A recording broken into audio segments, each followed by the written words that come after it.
दोस्तों Jayaprakash power ventures limited की बात करें तो स्टॉक के अंदर आज गिरावट हुई। स्टॉक बहुत तेज़ी से नीचे आ रहा है। जो स्टॉक 27 तक चला गया था वो 18 के आसपास आ गया है। लेकिन अब यहाँ पे जो बड़ी अपडेट निकल के आ रही है, जेपी एसोसिएट ने अपने क्वार्टर 1 के रिजल्ट को डिक्लेयर कर दिया। इस रिजल्ट के दौरान कंपनी की तरफ से क्या बयान निकल कर आया है, क्योंकि एनसीएलटी की कार्रवाई चल रही है और एनसीएलटी की कार्रवाई के तहत ये रिजल्ट लाया गया है।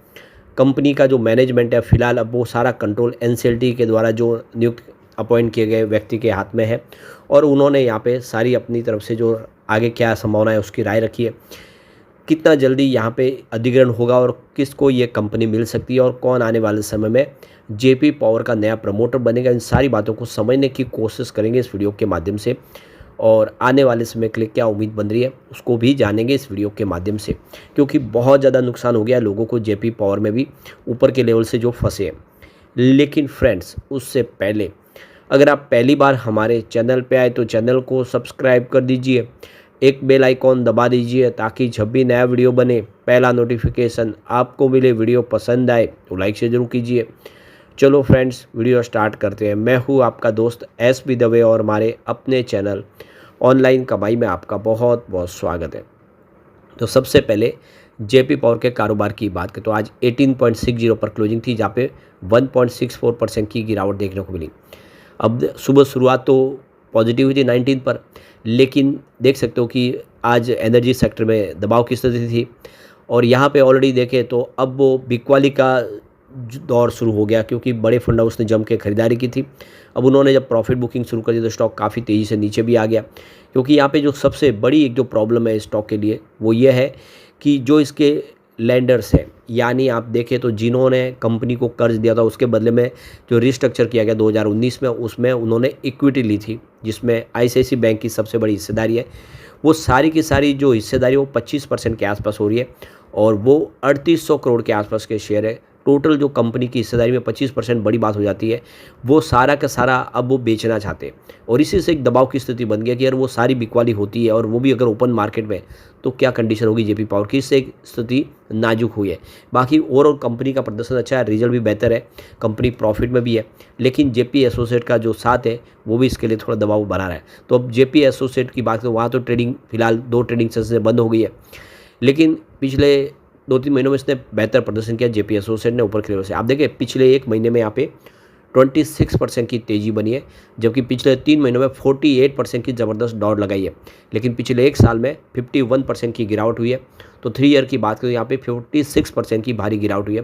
पिछले 5 साल के हिसाब से तो कोई अप डाउन देखने को नहीं मिलेगा, मात्र 0.47% की गिरावट है। अब यहाँ पे जेपी एसोसिएट का रिजल्ट हमारे सामने आ चुका है।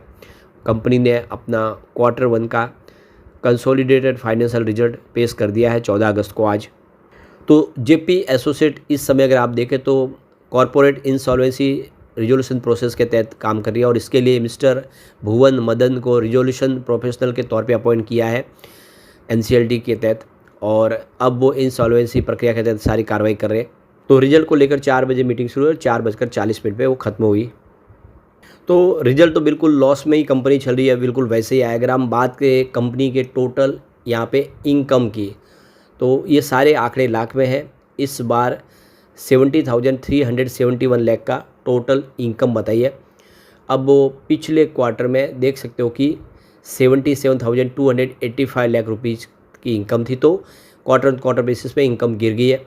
और पिछले साल सेम क्वार्टर में देखो कि 1,14,789 लाख की इनकम थी, तो देख सकते हो कि ईयर ऑन बेसिस में भी इनकम में भारी गिरावट हुई है। अब बात करें खर्च की टोटल कंपनी का, तो इस बार देख दो कि करीब यहाँ पे 90,616 लाख रुपीज़ का टोटल खर्च हुआ है। जो पिछले क्वार्टर में देखें तो यहाँ पे करीब 1,01,978 रुपीज़ का खर्च था, तो इस बार खर्च घटा है क्वार्टर बेसिस पे। और पिछले साल सेम क्वार्टर में 1,29,402 लाख रुपीज़ का टोटल खर्च था। तो खर्च में इस बार कमी आई क्योंकि बिजनेस भी गिर गया है, तो खर्च तो आएगा ही कम। अब यहाँ पे प्रॉफिट बिफोर टैक्स की बात करें तो यहाँ पे देखो कंपनी को यहाँ पे करीब 20,245 लाख रुपीज़ का लॉस हुआ है, जो पिछले क्वार्टर में देख दो कि 24,691 लाख रुपीज़ का लॉस था। यानी आप देखें तो यहाँ पे जो लॉस है उसमें थोड़ी सी क्वार्टर ऑन क्वार्टर बेसिस पे कमी आई है। और अब पिछले साल सेम क्वार्टर में देखें तो यहाँ पे 1,07,821 लाख रुपीज़ का लॉस था, तो यहाँ पे ईयर ऑन बेसिस पे लॉस बढ़ा है। अब नेट प्रॉफिट में देखें तो आंकड़े जो निकल कर आए, यानी टोटल आप ये समझ सकते हो कि 20,339 लाख रुपीज़ का लॉस हुआ है। और पिछले क्वार्टर में अगर आप देखें तो यह लॉस जो था वो 2,85,940 लाख रुपीज़ का था, और पिछले साल सेम क्वार्टर में देख सकते कि 1,08,034 लाख रुपीज़ का लॉस था। तो इस बार लॉस में कमी आई है। तो देख सकते कि लॉस तो हो ही रहा है, लेकिन लॉस में कुछ कमी आई है। अब यहाँ पे देख सकते हो, अब यहाँ पे कंपनी का बिजनेस कितना है, इसकी सब्सिडीज़ क्या है उसकी भी जानकारी दे दो। आप देखें तो हिमालयन एक्सप्रेस वे लिमिटेड इनकी पहली सब्सिडी है। सेकंड है Jaypee cement hockey India limited. तीसरी है Jaypee infrastructure development limited. Number 4 पे Jaypee Ganga infrastructure corporation limited. Number 5 है जेपी आगरा विकास लिमिटेड। और नंबर 6 पे है Yamuna expressway tolling limited. 7 पे Gujarat Jaypee cement and infrastructure limited. 8 पे जेपी असम सीमेंट लिमिटेड। 9 पे Kanpur fertiliser and chemicals limited. 10 पे जेपी फर्टिलाइजर इंडस्ट्रीज लिमिटेड। 11 पे जेपी उत्तर भारत विकास प्राइवेट लिमिटेड। 12 पे है हिमालय पुत्र एविएशन लिमिटेड। और फिर है आरपीजे मिनरल्स प्राइवेट लिमिटेड। 14 पे है यहाँ पे सोनभद्र मिनरल्स प्राइवेट लिमिटेड। और इसके अलावा है देख सकी सर्वेश्वरी स्टोन प्रोडक्ट लिमिटेड और rock solid cement limited. Bhilai JP cement limited, East India energy limited, JP cement corporation limited और JP agri incentives company limited. तो ये 20 इसकी सब्सिडीज है और 4 इसकी एसोसिएट है, जिसमें आप देखो JP coal limited, Jaiprakash power ventures limited, Madhya Pradesh JP minerals limited और एमपी जेपी कोल फील्ड। तो ये आप देखें इसकी एसोसिएट कंपनी है टोटल, जिसकी जानकारी शेयर की गई है। कंपनी की तरफ से ये कहा गया है कि 5 बीडर है जिन्होंने यहाँ पे बोलियां लगाई है। और इसमें आप देख सकते हो कि अदानी ग्रुप है, डालमिया भारत है और वेदांता है, जिंदाल ग्रुप और पीएनसी इंफ्राटेक।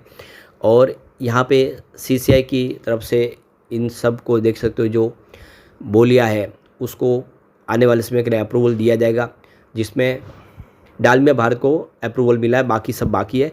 सीओ से इन सब जो बोलियां है उसके ऊपर एनालिस कर रहे हैं, उसको रिसर्च कर रहे हैं और आने वाले समय इसके ऊपर फैसला किया जाएगा। तो देखना होगा कि आखिर कंपनी किसको मिलती है, लेकिन जो भी होगा आप आने वाले समय जेपी पावर के लिए बेहतर होगा, क्योंकि जेपी पावर को फिर नया प्रमोटर मिलेगा, नई ऊर्जा के साथ कामकाज शुरू होगा।